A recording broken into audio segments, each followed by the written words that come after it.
pemirsa, sebelum saya menyampaikan firman Tuhan, saya akan menyanyikan sebuah pujian bagi kemuliaan nama Tuhan dan menjadi berkat pula bagi saudara-saudara sekalian.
Salam saudara pemirsa, sampai berjumpa kembali dengan kami dalam program Berita Pengharapan.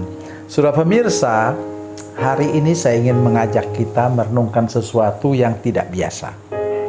Mengapa? Kita akan mendengarkan berita tentang Tuhan Yesus. Bagaimana dia waktu kecil, bagaimana sikap hidupnya yang menjadi teladan dan berkat untuk kita semua. Mari kita berdoa sebelumnya. Bapa, dalam nama Yesus, terima kasih banyak untuk kebenaran firman Tuhan kami dengar sebentar.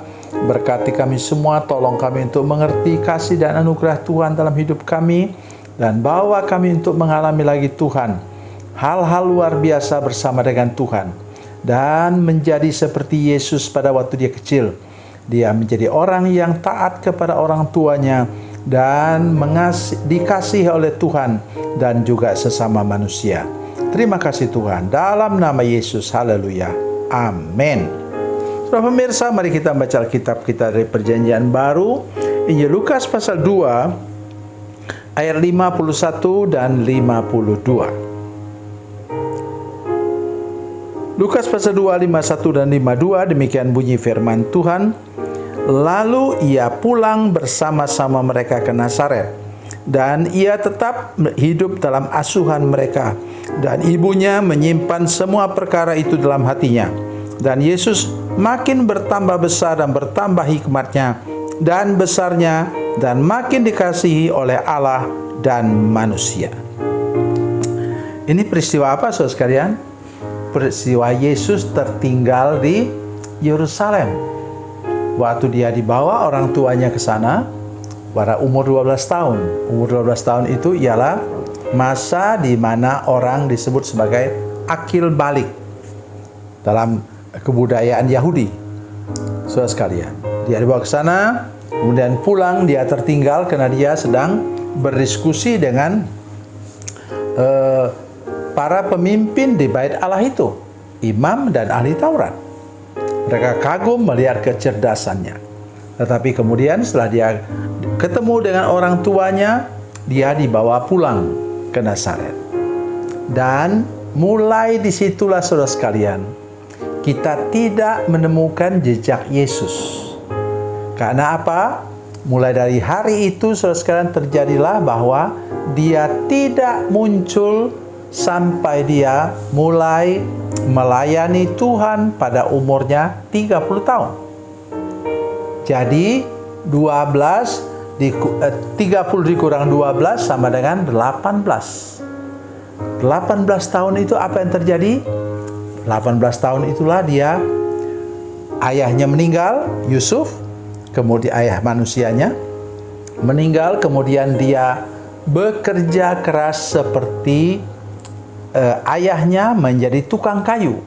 Oleh karena itu dalam Injil Markus disebutkan waktu dia pulang ke Nazaret, dia dikatakan, firman Tuhan katakan bahwa dia bukan saja anak tukang kayu, tapi memang dia sendirilah tukang kayu yang menghidupi ibunya Maria dan juga adik-adiknya. Luar biasa.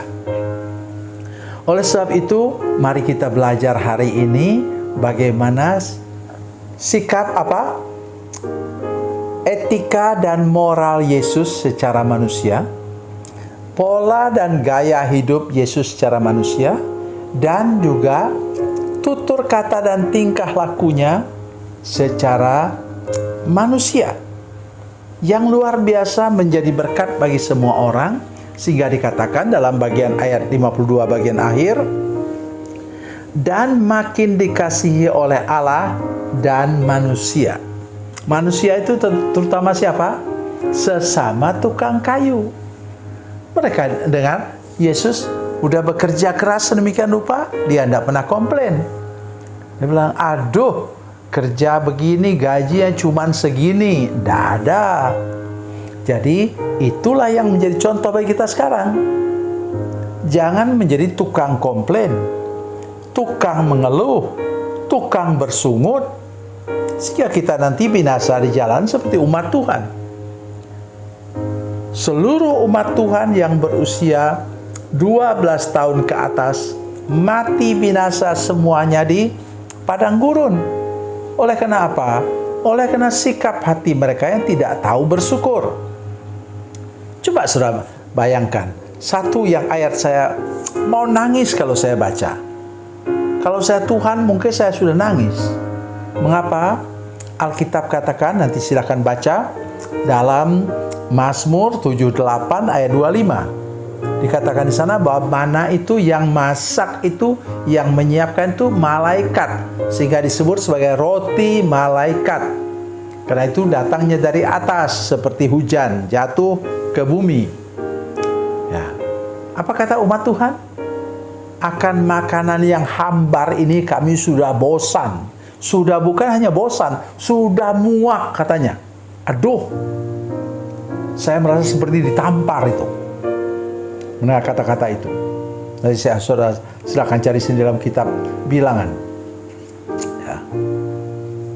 Dan apa saudara sekalian? Alkitab mengatakan dalam Keluaran 16 ayat 31 dikatakan bahwa rasanya mana itu seperti kue madu. Sudah lihat? Sikap hati yang tidak betul kepada Tuhan membuat lidah menjadi rusak, selera jadi rusak. Jadi kue madu dibilang hambar. Hati-hati saudara sekalian, mari mulai sekarang bersyukur untuk makanan di meja kalian. Ya, mari mulai bersyukur untuk berkat apa saja yang disiapkan untuk saudara-saudara sekalian di meja makan. Jangan berani-beraninya bilang, makanan ini saya sudah muak. Tuhan tidak akan mau beri berkat kepada kita. Untung itu Tuhan. Sehingga orang-orang itu masih Tuhan beri berkat juga yang sama. Itulah anugerah Tuhan yang disebut sebagai general grace, anugerah secara umum. Tetapi anugerah yang khusus hanya ada pada Tuhan Yesus Kristus. Mari sekarang mulai belajar lebih lagi untuk bersyukur atas makanan, pakaian, dan perumahan yang engkau miliki. Saya berdoa kepada Tuhan supaya setiap saudara yang menyaksikan program ini punya sandang, pangan, dan papan atau perumahan yang layak Tuhan berikan kepada kita. Karena kita menjadi orang yang tahu bersyukur dan berhenti mengeluh terhadap berkat Tuhan yang kita terima. Tuhan Yesus memberkati, Tuhan Yesus baik. Mari kita berdoa. Bapa, dalam nama Yesus, terima kasih banyak untuk segala berkat dari firman Tuhan yang kami baru dengar. Ajarlah kami untuk orang yang menjadi orang yang tidak suka komplain, tapi kami menjadi orang yang selalu bersyukur atas segala berkat yang Tuhan berikan kepada kami. Terima kasih Bapa di surga. Dalam nama Yesus kami berdoa. Haleluya. Amin.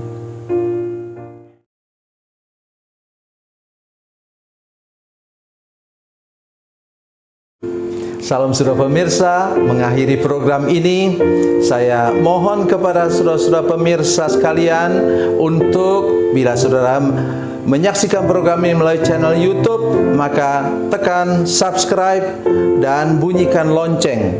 Dan bila saudara menyaksikan program ini melalui channel Facebook, tolong saudara-saudara sekalian tekan like dan juga komen. Dan demikian pula bila sudah menyaksikan program Makanan Bergizi hari ini yang tertulis, maka tekan yang sama juga, tekan like dan tekan komen. Dan tolong saudara-saudara sekalian untuk membagikan program ini, share program ini di channel saudara-saudara sekalian, supaya lebih banyak lagi orang diberkati melalui program ini. Tuhan Yesus memberkati, Tuhan Yesus baik.